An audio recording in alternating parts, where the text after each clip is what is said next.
You got it, buddy.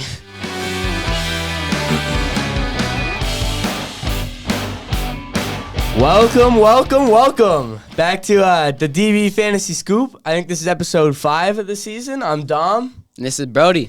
And we're back with another banger. So before we get off to it, the people have spoken. We want to hear more general football talk. More general football. Rather than just outside our league, which we understand because there's only 12 people in our league. We're 2 of them. So for the other audience, we're going to split our episode today. We're going to go 5 minutes fantasy football for our league and for just general fantasy football. Right. And then we're going to go 5 minutes football. NFL. All right. We'll just run through our power rankings real quick our league. So we'll go 12 through 4, and then we'll put a little explanation for top 3. But go ahead, start us with. All right, at the bottom is David, 0-5. I mean, come on. That's it. 11, we got me. Unfortunate, but I'm 1-4. All right, we got Ben, 1-4 also. I mean, not much there. I'm playing him this week. He's going to be 1-5. Number 9, we got Will. I mean, I think he's 2-3, but still hasn't really done much. So 8 is me. I think that's all right. I mean, team ain't that good. You're going to get up there, though. I like it. I like it. 7, we got Cam. He moved back up. He beat me this week. We'll give him that. He had a good week. 6 is Nolan. His team's all right. I think he's got a lot of potential, but not a lot. Sorry, Cam did not beat me this week. Sheedy did. Who's at 5? Sheedy's at 5. Kind of high for him, but he is 3-2. He beat me last week, so he is 3-2. We'll keep him there. 4, we got Alex. Yeah, that's where he was last week. He's 4-1, but I mean, I have no idea how. I mean, it helps when your points points against are 150 less than everybody else. But we'll get into that another time. 3, we have Luke. He was our number 1 a few weeks ago, but I mean, the next 2 teams have really moved up. I mean, Luke hasn't been bad. He had a bad week last week, but this prior week I think he had like 125, but nothing crazy. So he's good at 3. Yeah, 2, we got Logan. I mean, his team's really been balling out here. I mean, he's got some great guys on the team. He's won 3 straight. I think through those wins, he's averaged like maybe 155 points. I don't think he's going to slow down either. His team's a powerhouse. And then at 1, we do have Ryan. He's 5-0. As much as we hate to say it, he's 5-0. He's got a beast of a team. So he'll stay at 1 for the time being. Can't wait to put him lower on unless maybe he gets like an upset. David's playing him this week. If David beats Ryan, Logan's going to be our new number 1, assuming he has a good week too. So, but we'll see. We'll talk about that next week. All right, let's review our start and sit from last week real quick. Go ahead. I started C.J. Stroud or something. Yeah, he did good. I think. Well, I don't even think he did that. He had 14.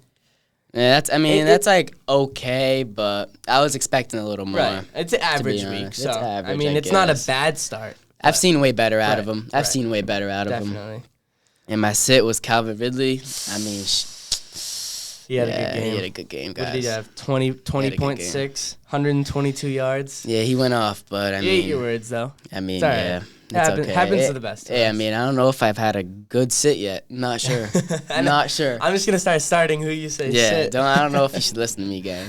Okay, I'll go through mine from last week. I started DeAndre Swift, and I think he had a good week, right? Oh, yeah, 16.8. That's not bad. That's solid. That's a solid game. That's a solid start, and there's nothing wrong with 17 points at all. 70 yards. He actually didn't even score, so 17 without a touchdown is great. That's good. That's a good week. I like that. And my sit was Jahmyr Gibbs, and he didn't do much. Load. I don't think he did anything, honestly. I think he got Wait, was he hurt?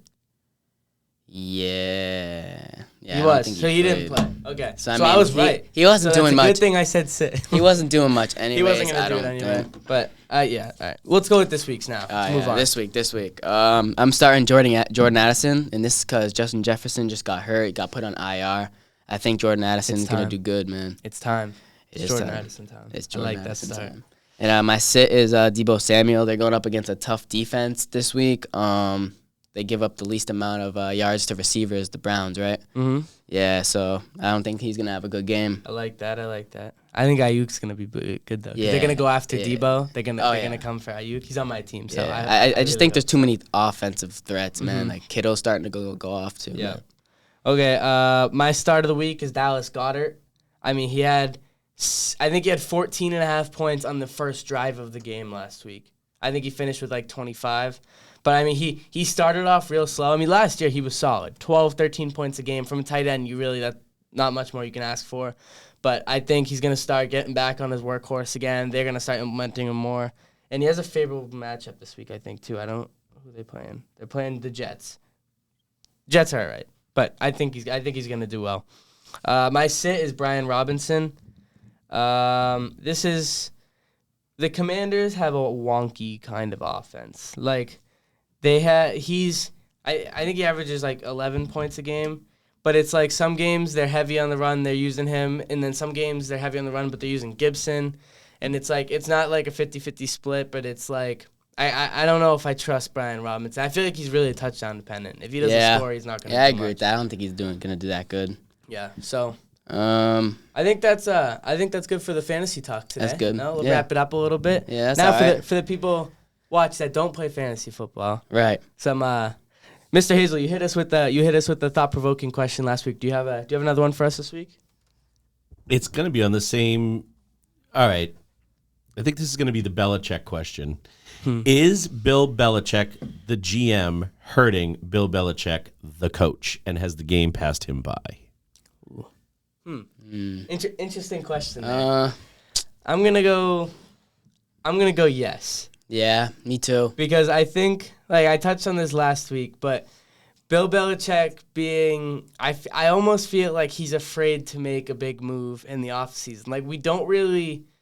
Remember, his philosophy is that you can pick anything up off the scrap heap and not pay the big money to the big. He doesn't shell out big bucks. Because he got lucky with two players in Brady and Edelman, and he thinks that's gonna or like somebody like let's say Kyle Duggar, who he drafted out of a Division III school in the 3rd round a couple years ago, and he did end up being good, but he needs to get off of that. Every player is gonna happen. Like that, there's gonna be the guys. You need big players, and then you gotta hope that your small market players are that. You can't just say all of your players are gonna be like. He needs to get out of the mindset that like we still got Tom Brady. Like we're in a new era of football now. Like he's gotta do something different. There's got to be moves all right, made. so you guys you watch religiously. Yeah. What is different between Patriots type team 10 years ago versus the type of game now? What's going on in the game right now? Well, I'll tell you the biggest difference is that we're 1-4 right now. The biggest difference is that's the biggest style. The style. I want to know the style. What's so different about football now that Belichick's just not getting it? I mean, like I turn on the TV. Like 10 years ago, I turn on the TV, watch the Pats, and I'm like, okay, yeah, we're gonna kill this team. But now I turn the TV on, it's kind of like, okay, are we losing? I feel like it was Brady's just decision making. I feel like Brady was such a genius in the game that like you could throw a terrible play together. He's gonna make a read. If it's not there, he's gonna throw it away. Mac Jones is he's getting bad play calls, and he's forcing completions that don't need to be like not completions, incompletions, because he's forcing the ball down their throat because he doesn't know what else to do.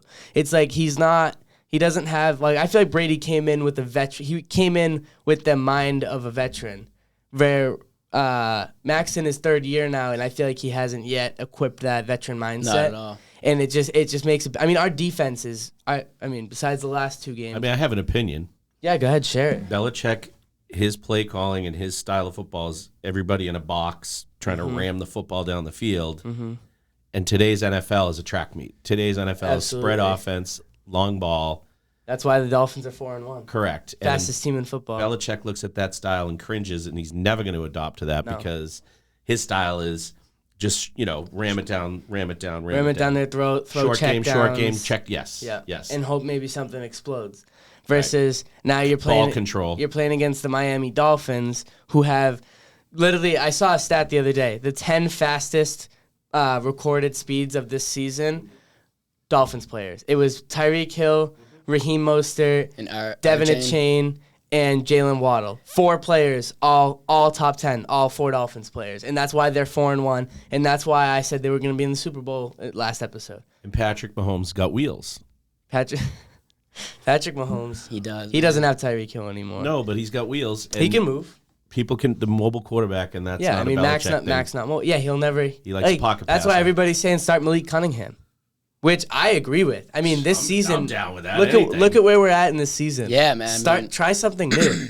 Like Malik Cunningham balled out. He played he played one game in the preseason. He looked like Lamar Jackson. Legit looked like Lamar Jackson. I was like, this kid, if Mac's not the answer, put him in. We're 1-4. We're not making playoffs. At this point, just give some young guys a chance, man. Exactly. Just give them a chance, see what they can do. We're clearly going to end up in a rebuild, so let's see what we got. Let's start rebuilding now. All right, final thoughts. We're really out of time, but should they move on from Belichick? Yes. Yeah. It's time. It's time. He put him down in the books. He was a legendary coach. I mean, some can argue that he just coached a legendary team, but I mean, numbers don't lie. He's what, 15 wins short of Don Shula for the most winning coach. Close to that. Yeah. So I mean, you can't argue that. You can't argue numbers, but I think his time's up. I think it's time for Belichick to go. And I think it's time for us to wrap up our podcast. Yeah, it is. Definitely. All right, guys. Thank you for joining us. We'll see you guys next time. Hopefully next week we'll be on schedule for Wednesday. Yeah. So we'll see you then. Thanks for joining us.